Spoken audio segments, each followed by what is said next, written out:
Digital marketing నేర్చుకుని AI tools వాడుతూ డబ్బులు సంపాదించాలనుకుంటున్నారా? ఈ నెంబర్కి కాల్ చేయండి. నమస్కారం శ్రీ ఆచార్య అనంతకృష్ణ స్వామి గారు. నమస్కారం అండి. సో ప్రతి వీడియోలోనూ మీరు ఒక కొత్త కంటెంట్ని తీసుకొచ్చి మరీ చెప్తూ ఉంటారు. రెగ్యులర్గా ఒక కంటెంట్ని శోధన చేసి ఒక విషయం చెప్పేటప్పుడు అది కూడా అందరికీ అర్థమయ్యే భాషలో చాలా ఈజీగా సరళం చేసే పద్ధతిలో ఎవరికి పడితే వాళ్ళకి ప్రాక్టీస్ చేస్తే తప్ప మామూలుగా రాదేమో.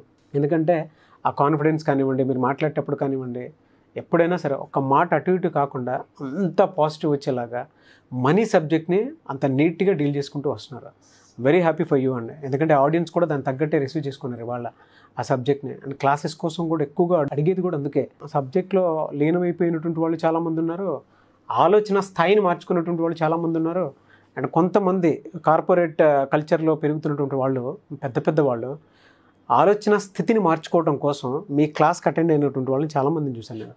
ఎందుకంటే ఒక కంపెనీలో 500 మెంబర్స్ ఉండేటువంటి వాళ్ళు, ఒక కంపెనీలో 400 మెంబర్స్ ఉండేటువంటి వాళ్ళు, అంటే వాళ్ళు ఎండీలు ఫౌండర్స్ ఎవరైతే ఉంటారో, సో అటువంటి వాళ్ళు కూడా వచ్చి క్లాసులు విని ముందుకు వచ్చినటువంటి వాళ్ళు చాలామంది ఉన్నారు. అంటే సబ్జెక్ట్లో ఆ స్పిరిచువల్ నేచర్, దాంతోపాటు ఆ మనీ మోటివేషన్ ఎక్కడ తగ్గకుండా చెప్తూ ఉంటారు. నాకు really great. Thank you so much. 1 second 475 money Mantra video, ఈ వీడియోలో ఏం చెప్తున్నారు? నెపోలియన్ హిల్ అంటాడు, మనకి నీ మనసు ఏదైతే చూస్తుందో దాన్ని పొందుతుంది. ఓకే, మనసు ఏదైతే చూస్తుందో దాన్ని పొందుతుంది. ఎంత చిన్న వర్డ్, ఈ వర్డ్లో ఎంత మీనింగ్ ఉందంటే మన లైఫ్ ఉంది ఈ వర్డ్లో. నీ మనసు దేనైతే చూస్తుందో దాన్ని పొందుతుంది. ఇప్పటిదాకా మనం ఏం చూసాం? మనం ఆర్థిక ఇబ్బందులను చూసాం, అంతే, పేదరికాన్ని చూసాం, లేమిని చూసాం, లేనితనాన్ని చూసాం. ఎక్కడ కూడా ఒక్కసారి కూడా నిన్ను నువ్వు ఒక ఉన్నతంగా ఊహించుకున్నది లేదు. నీ దగ్గరికి డబ్బు రమ్మంటే ఎలా వస్తుంది? రాదు. నేను చాలామంది గురించి కూడా నేను ఎన్నో ఎగ్జాంపుల్స్ చెప్పాను. డబ్బున్న వాళ్ళు కూడా ఒక రిచ్నెస్ని అనుభవించలేరు. డబ్బు చాలా ఉందండి, చాలామంది దగ్గర చాలా డబ్బు ఉంది. డబ్బు లేకపోవడం అనేది కాదు, భారతదేశం చాలా సుసంపమైనది. మహమ్మద్ గోరి వచ్చి 18 సార్లు దండెత్తినా సరే ఇంకా కోట్ల బంగారాలు వజ్రాలు బొవ్వలుడు ఉన్నాయి మన దగ్గర. ఒక పద్మనాభ స్వామి, అనంత పద్మనాభ స్వామి చాలు ఈ ప్రపంచాన్ని వెళ్ళడానికి. ఇవన్నీ మనం లైవ్గా చూసుకున్నటువంటి ఎగ్జాంపుల్స్ అండి. ఇప్పటికీ భారతదేశంలో సంపద, డబ్బు, ఐశ్వర్యం అన్నీ బాగున్నాయి. ఈ భారతదేశంని బ్రిటిష్ వాళ్ళు పరిపాలించడానికి వచ్చినప్పుడు ఒకసారి పరిశోధన చేసి రమ్మని ఒక వ్యక్తిని పంపించారు. ఓకేనా, ఈ భారతదేశాన్ని మనం పరిపాలించగలమా? ఓకే, మొత్తం భారతదేశం అంతా తిరిగాడు, వచ్చి తలపట్టుకున్నాడు. ఆయన ఏమైంది అన్నాడు, మనం పరిపాలించలేము సార్ అన్నాడు. ఎందుకంటే ఇది సుసంపన్నమైన భారతదేశం, అన్ని సంపూర్ణంగా కలిగి ఉన్నారు, ఎలా చెప్పగలం అన్నాడు. నేను ఒక పల్లెటూరుకి వెళ్ళి విపరీతం దాహం అవుతుంది, కొన్ని నీళ్ళు ఇవ్వమంటే వాళ్ళు వెండి గ్లాసులో ఇచ్చారు నాకు. అర్థమవుతుందా? వాళ్ళు వెండి గ్లాసులో ఇచ్చారు మనకి. ఓకేనా, అలాగే భోజనం పెట్టమంటే బంగారు పల్లెల్లో పెట్టారు వాళ్ళు. అంటే వాళ్ళు ఎంత సంపన్నులు, ఇక వాళ్ళు మనం ఎలా పరిపాలిస్తాం అనే ఆలోచన వచ్చింది అతనికి. వచ్చేసి ఇప్పుడు వీళ్ళని ఎలా పరిపాలించాలి, వీళ్ళని మనం ఎలా డామినేట్ చేయాలి అన్నప్పుడు మన సంస్కృతి సాంప్రదాయాన్ని దెబ్బతీయాలి. ఓకేనా, దెబ్బతీయాలని చెప్పేసి ముందుగా ఏం చేశారంటే గురుకులాల్ని నిషేధించారు. మనకు మేఘాలయ విద్యా విధానం అని ఉంటుంది, దాంట్లో మొత్తం ఇదంతా సబ్జెక్ట్ ఉంటుంది. మనకి గురుకులాలని మనకి నిషేధించి మనకు ఆంగ్ల విద్యను ప్రవేశపెట్టారు. అక్కడి నుంచి మెల్లిగా మన పతనం అనేది ప్రారంభమైంది. ఎందుకంటే అసలైన స్వచ్ఛమైన విద్య అనేది మనం తెలుసుకోవట్లేదు. అదే స్వచ్ఛమైన విద్య ఏదైతుందో మనకు వేదాల నుంచి వచ్చింది, ఉపనిషత్తుల నుంచి వచ్చింది. అదే దాన్ని మనం ఏమన్నామంటే విశ్వదర్శన శాస్త్రం, కాస్మాలజీ. విశ్వదర్శనం అంటే ఎలా ఉంటాయి విశ్వం యొక్క నియమాలు, కానీ ఈ యొక్క అనుసంధానం ఎలా ఉంటుంది మన విశ్వంతో, మనం ఎలా డబ్బు సంపద ఐశ్వర్యంతో కూడి ఉండాలి. మన గురుకులాలు అన్నీ అవే చెప్పేది. అప్పుడు అందరు అలాగే ఉండేది. కానీ ఇప్పుడు ఏమైపోయిందంటే మనకు అది చెప్పేవాడు లేడు. చెప్పేవాళ్ళకి ఏమైపోయిందంటే మనం ఎన్నో కోల్పోయాం మనం. కాబట్టి కోల్పోయి మనం నిరుత్సాహం, డబ్బులెంతనము, పేదరికంలో నిరంతరం వాటినే ఊహించుకుంటాం, మన మనసుకు పట్టిస్తున్నాం అవి. ఎప్పుడు చూడు ఫస్ట్ రాగానే మనం ఒకటి ఆలోచిస్తాం, ఫస్ట్ రాగానే ఇవన్నీ పేమెంట్స్ ఎలా కట్టాలి ఫస్ట్. ఏనాడు కూడా నేను అన్ని సమయంలోపు చెల్లిస్తా అనే ఆలోచన నీకు రాలేదు. ఎప్పుడు కూడా ఎలా కట్టాలి, ఎక్కడి నుంచి తేవాలనే ఆలోచనలు. ఇప్పుడు నీ మనసు ఏదైతే పట్టుకుందో దానిలాగా నువ్వు రూపొందుతావు. చెప్తున్నాడు, అంత ఈజీ, చిన్న సూత్రం అది, చిన్న లైన్ అది. ఎప్పుడు నువ్వు అదే ఆలోచించిన తర్వాత నీ జీవితం అలాగే తయారవుతుంది తప్ప ఏనాడు సుసంపన్నంగా ఉన్నావు. ఓకేనా, నీ ఆలోచన విధానమే నిన్ను సంపన్నంగా మారుస్తుంది. నీ ఆలోచన విధానమే నిన్ను ఉన్నతమైన స్థితికి తీసుకెళ్తుంది. నీ ఆలోచన విధానమే నిన్ను ప్రపంచానికి చూపిస్తుంది. నీ ఆలోచన విధానంలో తేడా రానంత మట్టికి నీ మనసు ఏదైతే పట్టుకుంటుందో దానిలాగానే నువ్వు తయారవుతావు. అదే చెప్తున్నాడు. ఎందుకు ఇలా అయిపోయినాం మనం అంటే, మన సరి అయిన విద్య ఎవరు మనకు చెప్పట్లేదు. మన పురాణాలు కానీ, ఇతిహాసాలు కానీ, లేదంటే మనకు ఉన్నటువంటి వేద విద్య కానీ అది నశించిపోవడం వల్ల అది ఎన్నో దగ్గర ఎక్కడెక్కడో అక్కడక్కడ ఇప్పటికీ దాన్ని పట్టుకొని ఆ యొక్క విద్యని ఇంకా ఎంతో చెప్తున్నారు కాబట్టి ఇంకా మనం దాన్ని వినగలుగుతున్నాం. ఉన్నంతలో కొద్ది అయినా సరే మనం దాన్ని అనుభవించగలుగుతున్నాం.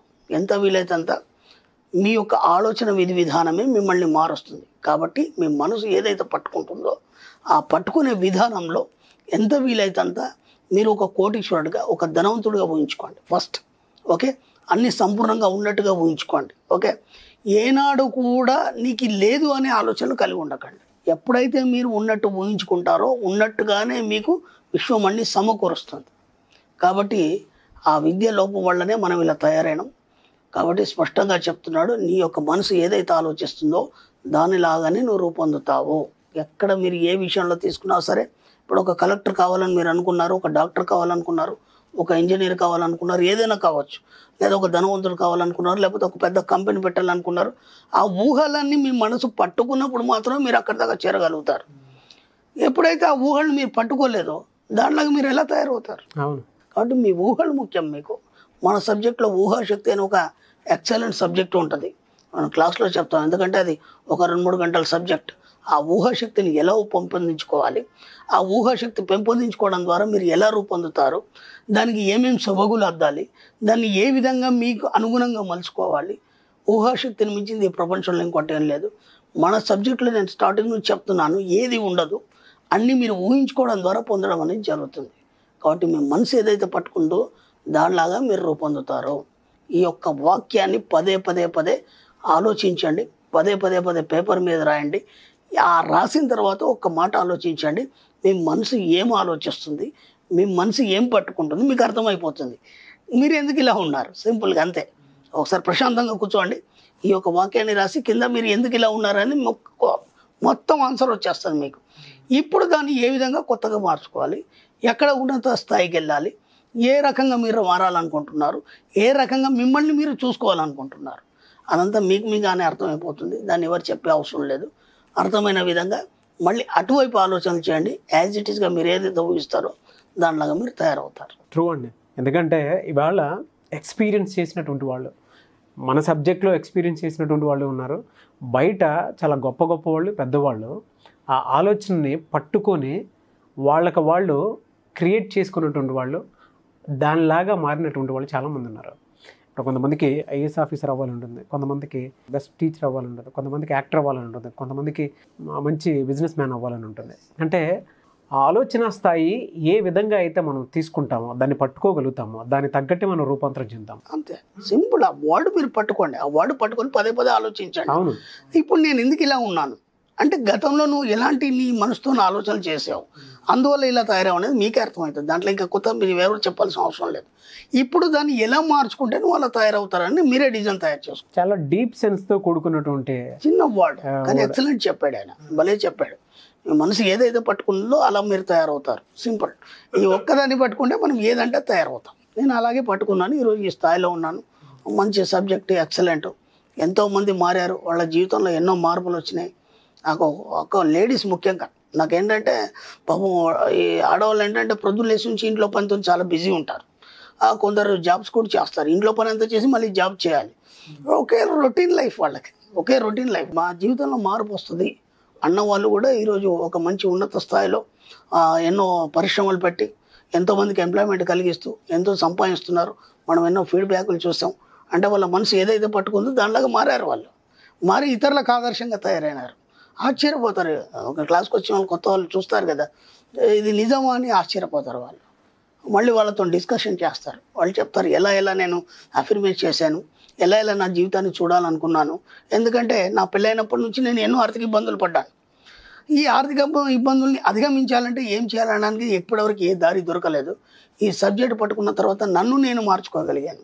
చాలు, మనం సక్సెస్ అయిపోయినాం. వాళ్ళు సక్సెస్ అయితే మనం సక్సెస్ అయినట్టు. నన్ను నేను మార్చుకొని నేను ఎలా ఉండాలనుకున్నా అలా తయారయ్యాను. రీసెంట్లీ ఒక అమ్మాయి చిన్న వయసే కారు కొనింది. అలాగే ఒక చిన్న పరిశ్రమ పెట్టింది, ఒక 20 మందికి ఎంప్లాయ్మెంట్ ఇస్తుంది. జస్ట్ ఇదంతా ఒక 3 monthsలో జరిగింది. ఆ 3 months బ్యాక్ నా దగ్గరకు వచ్చి ఏడ్చేసింది. పరిస్థితి ఇదండి, అనుకోకుండా ఇలా డబ్బులు పోయినాయి, నేను ఏం చెప్పలేని పరిస్థితి, ఇంట్లో కూడా ఇటు భర్త కొడతాడా లేకపోతే అమ్మ వాళ్ళు నన్ను ఇబ్బంది పెడతారా, ఏం అర్థం కాని పరిస్థితి, నన్ను ఏం చేయమంటారు అన్నాను.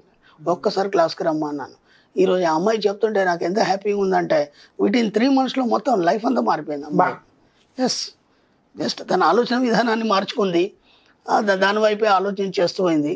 తన మనసుకు ఏదైతే పట్టించిందో ఈరోజు అలా తయారైంది. ఏదైతే అమౌంట్ ఉందో అంతా క్లియర్ చేసేసింది.